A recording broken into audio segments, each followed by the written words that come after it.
Salutations aventuriers, je vous retrouve pour une vidéo sur Waven, une vidéo de présentation de build où aujourd'hui je vous partage mon build sur le Stram Shogun. Donc on est sur un build comme à mon habitude basé sur la tourbe. Donc le concept c'est invoquer la recrue indomptée qui nous fait sur son attaque piocher notre prochain sort à 6 points d'action ou plus. Ce sort ce sera tourbe d'Albuera et donc l'idée c'est qu'à tous les tours on va générer de la tourbe en lançant ce sort. Mais du coup, avant de passer sur les détails du build, on va parler des compétences et passifs. Donc le passif de base de l'écorchure Shogun, c'est que quand il applique un attaque élémentaire, il gagne une aura trappeur du même élément. C'est assez intéressant, ça va nous permettre de poser des pièges sur le terrain relativement facilement. Et des pièges qui ont beaucoup de dégâts, vous le verrez. Le passif le plus important qu'on va prendre, c'est lorsque vous consommez un état élémentaire, ajoute le sort poussette à votre main et un point d'action en réserve. En plus d'augmenter les dégâts de nos pièges de 150%. Ensuite, le second passif, c'est plus du bonus qu'autre chose. Ce sera ce sera qu'on va gagner des dégâts d'attaque et dégâts des sorts par aura trappeur que notre héros possède. Vous verrez que c'est pas forcément facile de les stacker, mais on en a souvent une ou deux sur nous. Au niveau des sorts éthers, on prend rien, il n'y a pas besoin, et on met tout dans les HP.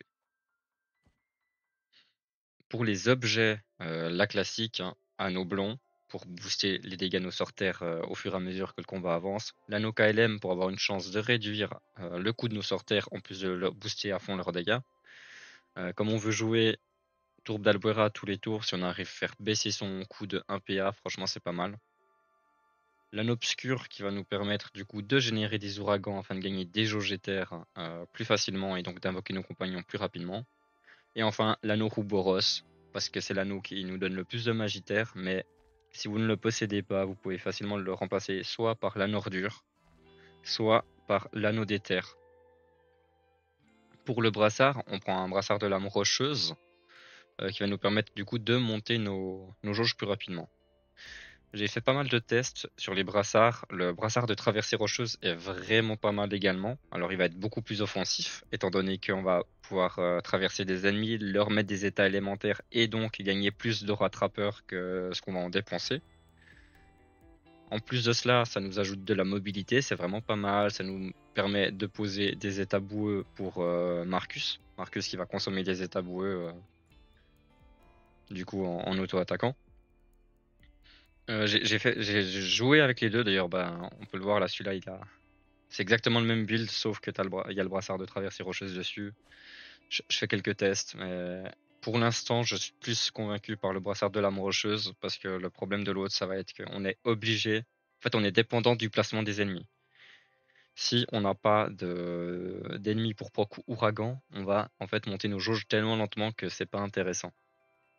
S'il y a un bon placement des ennemis, franchement le brassard de traversée est meilleur selon moi. Pour les compagnons, classique recrue indomptée pour piocher notre tourbe d'Albera, comme je disais avant. Elle est vraiment au centre du gameplay, tout va tourner autour d'elle, il faut absolument la maintenir en vie. On va jouer avec Amalia également, qui va nous permettre de réduire tous nos sorteurs de 1 point d'action, ce qui fait que tourbe d'Albera coûtera encore moins cher, ainsi que les autres sorteurs. Ensuite, on va prendre Griffer Tonkino pour appliquer boueux, pour nous faire gagner des auras attrapeurs ainsi que permettre à Marcus en fait, qui est du coup notre dernier compagnon, de consommer ses états pour donner de la tourbe à tout le monde.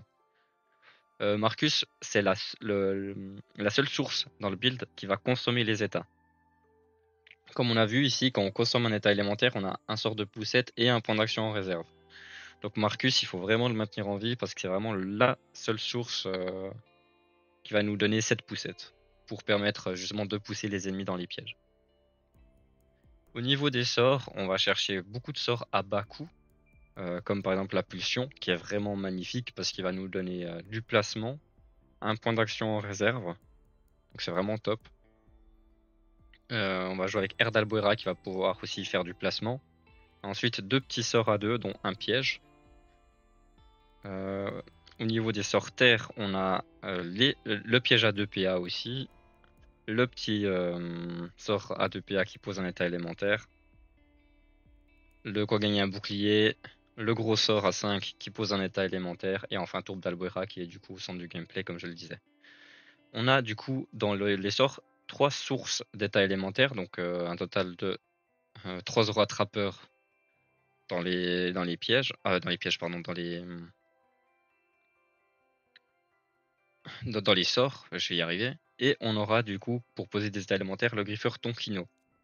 On va mettre du temps à commencer à stacker les auras. C'est difficile de monter en aura avec ce build, sincèrement. C'est pour ça que si vous voyez que vous préférez quelque chose de plus offensif, n'hésitez pas à tester avec le brassard de lame rocheuse, hein. Brassard de lame rocheuse, en plus, ce qui est génial, c'est qu'il booste de 40% notre magie terre. Donc c'est vraiment, vraiment puissant. Voilà, donc j'ai fait le tour au niveau du build, et puis on va passer directement sur un combat niveau 120 avec Broche. Pour les combats 120, je sais que je fais beaucoup de cracklers. Typiquement, le crackler, quand on joue les SRAM, c'est vraiment bien. Parce que comme ils ont que 2 points de mouvement, ça nous permet vraiment de setup en début.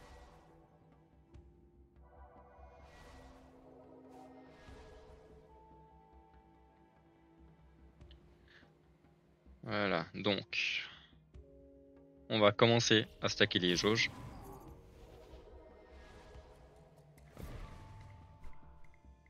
On bouge pas, normalement, si tout se passe bien, on devrait avoir une zone de 3 sur le prochain tour.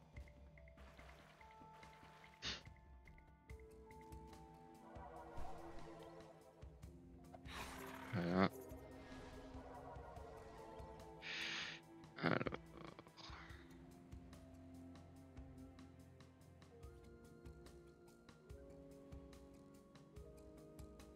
voilà. Là, donc je pose un lore attrapeur de pierre, pardon, pour empêcher en fait celui-ci de m'attaquer, parce que comme il aura que un point de mouvement, il aura pas la portée de moto-attaque.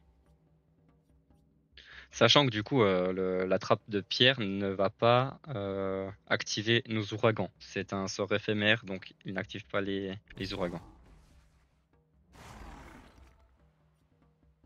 Là, on va commencer à poser des états. Voilà. Comme ça, non seulement on gagne des auras attrapeurs, mais en plus on fait des ouragans. On voit qu'on a déjà 9 jauges. 9 jauges. Je vais consommer ma réserve, me mettre un bouclier. 5. Et je vais invoquer Amalia ici. Elle va pas attaquer, elle va juste tanker un ou deux coups. Peut-être même plus, 3 coups.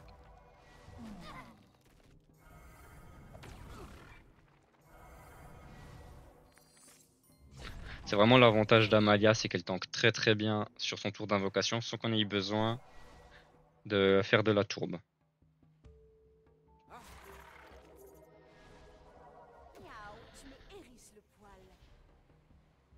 Donc, voyons voir.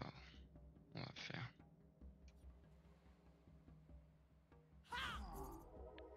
Il va nous coûter 5. Voilà, malheureusement, là, j'aurais espéré que le Hanukkah LM proc sur tourbe d'Albuera afin de nous le faire coûter que 4. Ainsi, j'aurais pu jouer avec ce piège afin de déclencher un nouvel ouragan. Malheureusement, ça va pas se faire. Alors, on va juste, on va dire, jouer normalement. Et là, on va cover un de nos sides. C'est-à-dire que ici, il n'y a aucun ennemi qui va vouloir venir s'installer parce que s'il vient dessus, il va prendre pratiquement 1500 de dégâts sur cet assemblage.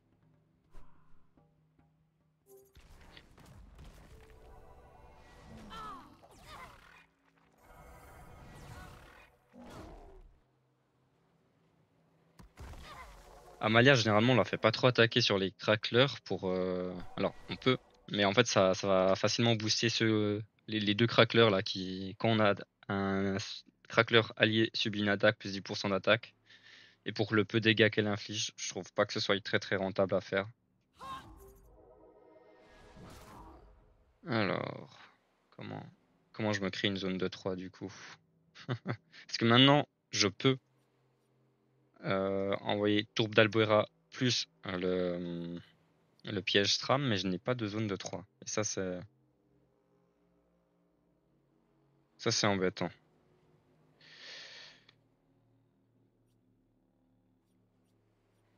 Si je fais ça... Ah, quoique, c'est peut-être pas si embêtant que ça.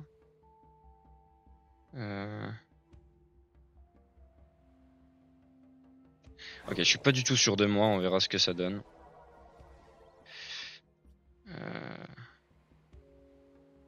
Ouais, non, ça devrait le faire, ça devrait le faire. Voilà. Donc là, ça nous fait une zone. On invoque Marcus ici. Avec son auto-attaque, non seulement il nous donne une poussette, mais en plus, il nous donne un point d'action.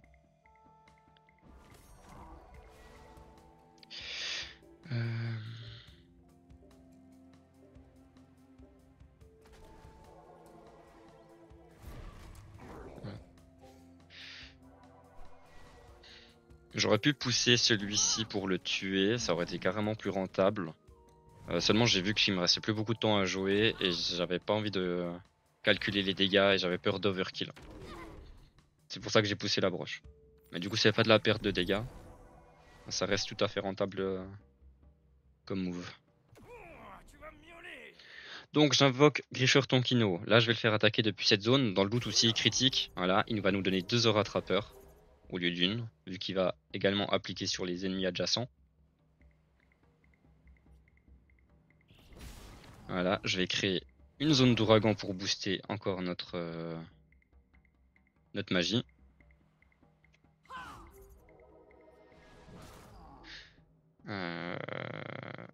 Donc là, ce que je peux faire, ça va être...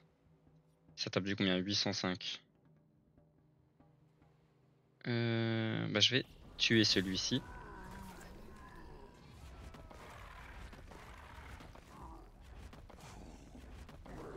On va venir avec Marcus consommer l'état. Et là, ça nous fait de nouveau une zone de 3 pour générer des jauges éthers. Ces jauges éthers, du coup, elles sont pas forcément rentables pour...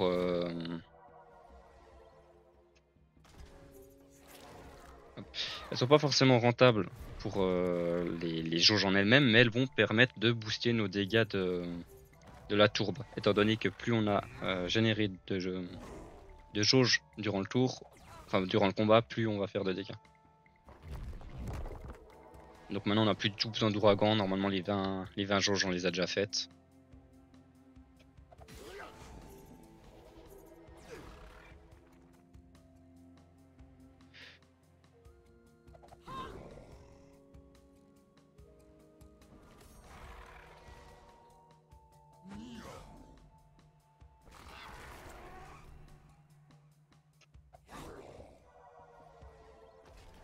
Voilà. Et on voit que au niveau de l'armure, on a énormément d'armure, comme d'habitude. Hein.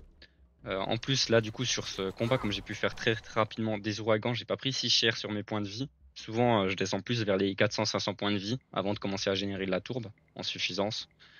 Là, il n'y a pas eu besoin.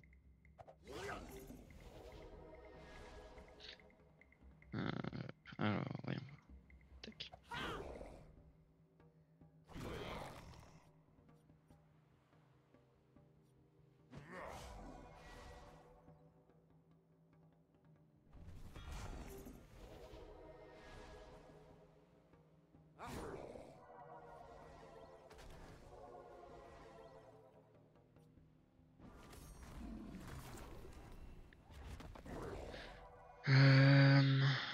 On va réappliquer un état élémentaire pour nous redonner une trappe afin de booster les dégâts de nos magies.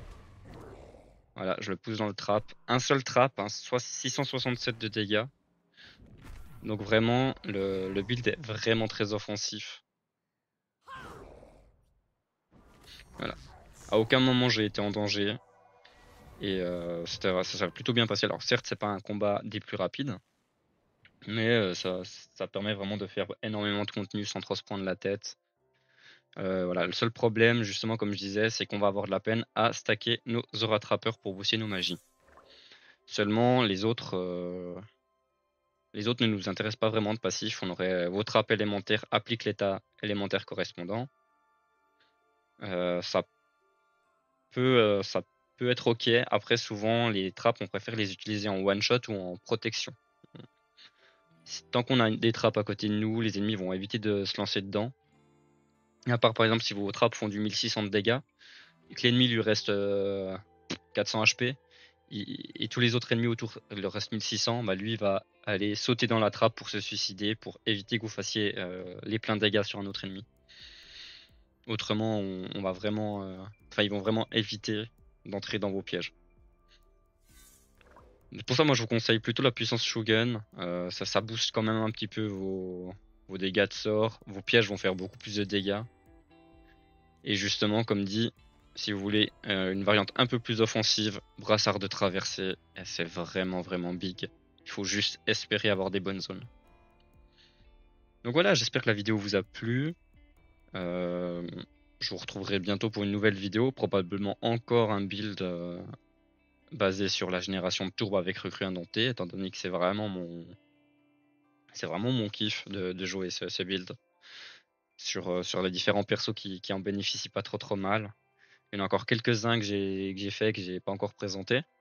Donc ce sera sûrement pour ça que je vous retrouverai bientôt.